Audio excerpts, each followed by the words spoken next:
Our Next President by Hakeem Baba Ahmed.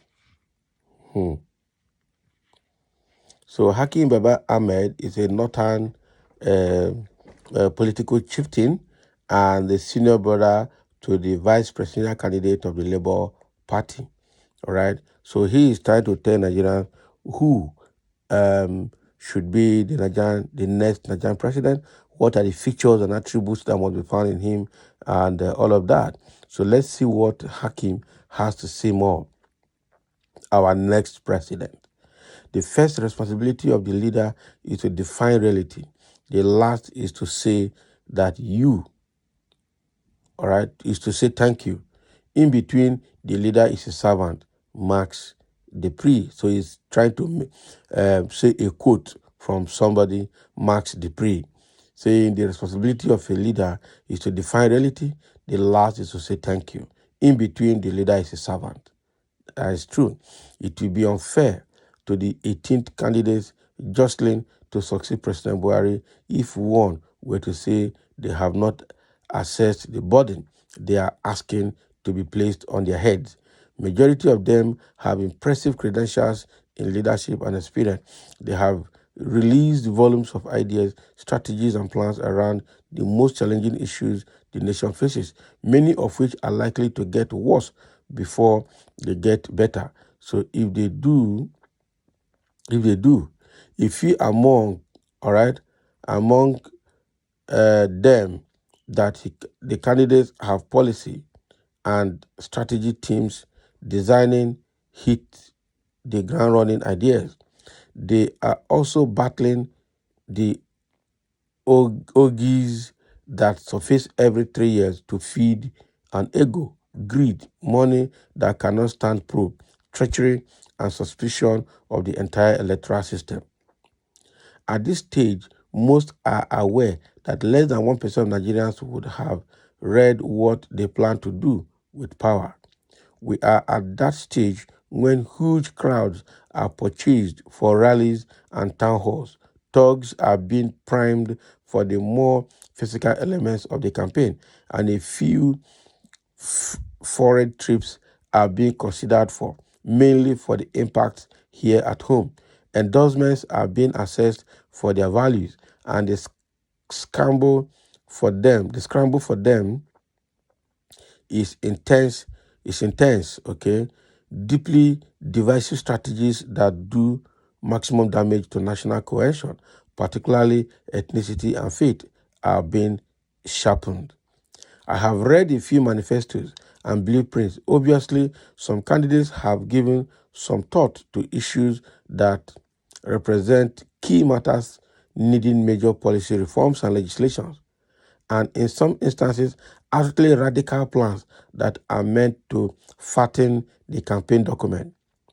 We can quickly dispense with gaps around what a new president will do about the possibilities of having weak support in legislature. Governors who will immediately commence amassing wealth and power and pocketing state legislators, weak and corrupt public institutions that will resist change, a deeply compromised judiciary, and a dangerously delicate union, which the elections themselves would have feared. All the candidates will tell you to give them the power first, and all this will be solved. Resecuring the nation leads in all plans. There is near universal idea that the next president will explore all avenues to defeat insecurity, rehabilitate communities, address underlying causes such as poverty, injustice, and poor governance. Obviously, the country cannot regain lost ground in securing the citizen with the resources at its disposal. It has to make massive improvement in its defense and security asset.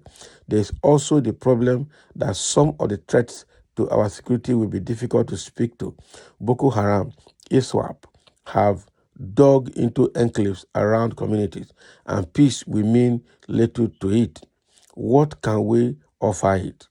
Right? Should you speak with Nnamdi Kanu, other factions and muzzles and guns that are factions of IPOB about the Biafran cause? What can you offer them to walk away and see no more? Will the identity of the next president make a difference to the disposition of those championing secession ideas? How do you sit with dozens of bandit leaders and convince them that there is a better life outside the forest and crimes? How do you reward those who negotiate and submit to peace against those who insist on making our lives more insecure? The real challenge is whether the next president can resecure Nigerians using strategies, resources, experiences, and insights that will reduce our exposure to organized violence within the shortage period practicable. Is he thinking over who can help him to do this? Candidates realize the relationship between our levels of insecurity and an economy that continuously impoverishes us. All right? There are major decisions that need to be made which will address the basic structure of our economy, but they will require deep understanding of the economy, uncommon courage, leadership skills that are rare, and unimpeachable personal integrity. If the next president is unable to create an environment that allows for implementation of tough decisions in the first 2 years of his term, it will be difficult to see how a nation as endowed as we are can be fixed to work for any Nigerian under 30. Time management will be the most pressing challenge for the next president.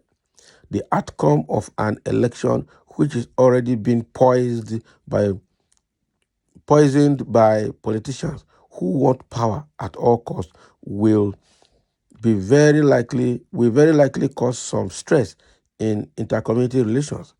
An outgoing president who cannot wait to hand over the baton is not exactly what a country that may undergo post-election crisis needs, but that will be what it will live with from March to May.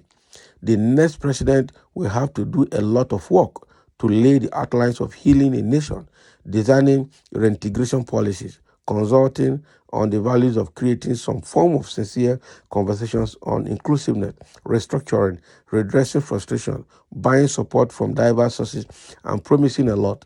He has to move the global community exasperated and worried by Nigeria to one that needs to be a helpful partner with a bright future as a democracy. Above all, he must involve younger Nigerians in visible, useful positions in designing a future that is theirs. Wow. The next president will have the dubious distinction of being the president with the lowest bar to raise. No thanks to President Buhari's record. But then he will also face a challenge no president since 1999 has faced, literally outperforming all his predecessors. He has to deal with fallouts from the elections, assemble and motivate people, multiple think tanks on the economy, security, integration, governance, fighting corruption, dispensing patronage, and stabilizing a nation capable of either going under a refloating. So if the next president is Abubakar Atiku, he has to do a lot more than being content with achieving a lifetime ambition. That is true. His health, disposition to weaknesses of the economy and public corruption will have to show results within the shortest period in office.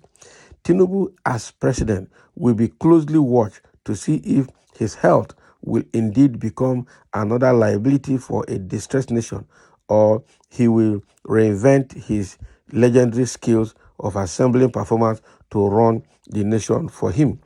Obi will have the huge task of converting faith and hope into real asset for all Nigerians.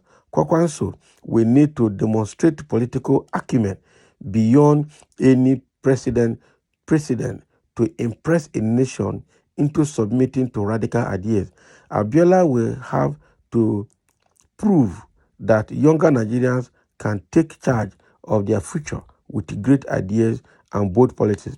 Prince Adebayo will need to convince the nation that there are benefits in trying new directions in a country tired of people who will not retire. Our next president needs to cultivate a healthy balance, right? A healthy balance between expecting a tough battle that will literally spill a lot of blood and keeping an eye on the goal, retrieving the country from the edge. Whoever will be our next president will have to be the best politician, recognizing obstacles and negotiating his ways around them. The biggest obstacle he must overcome will be one that helps the nation survive an election without bringing the entire house down. Wow. This is a long piece that has been written by Hakeem Baba Ahmed, the senior brother to the Labour Party vice presidential candidate, Dati Ahmed. And he had just enumerated the list of Nigerian problems from all facets. All right.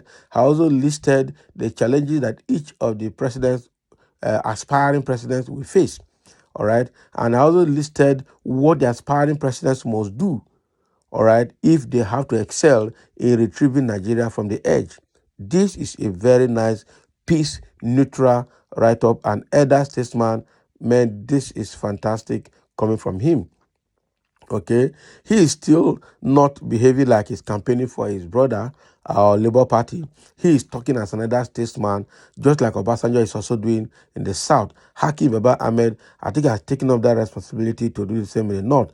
All right, trying to explain out who should be voted, what the person to be voted should do to retrieve Nigeria from the edge, to be able to bring Nigeria or make the hope of Nigerians alive again.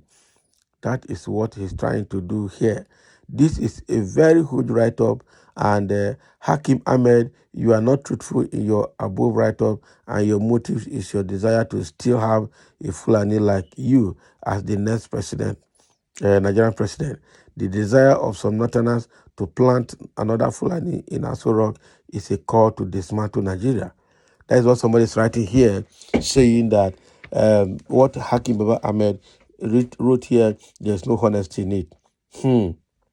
I think Hakeem Baba Ahmed has been neutral enough, has been fair enough not to support anybody in this piece of write-up, and has actually brought out a lot of points that needs to be addressed by each of the presidential aspirants. Somebody is saying here, please read well. He means, well, I find no bias in this write-up unless you have personal issues with him. That is true. I agree to that, actually. I agree to that. Somebody saying, his write-up is an advice to the voters to go through all their manifestos and compare and contrast. That is when you will be able to pick the best candidate among them, which myself have done and found out that Peter Obi is the best among them. You have said it all, sir. Obi and Dati will do the job. That is true. That is really true. So these are a few of the comments that we have following what Hakeem Baba Ahmed wrote here, advising Nigerians about Nigerian issues, who they should vote, attributes of the coming president, and the challenges that the coming president will face, what he has to do to surmount those challenges. I think it's a very fair piece, and it's a very good one at that. So thank you for listening, and let's have your comment below for sharing as well concerning what Hakeem Baba Ahmed has written.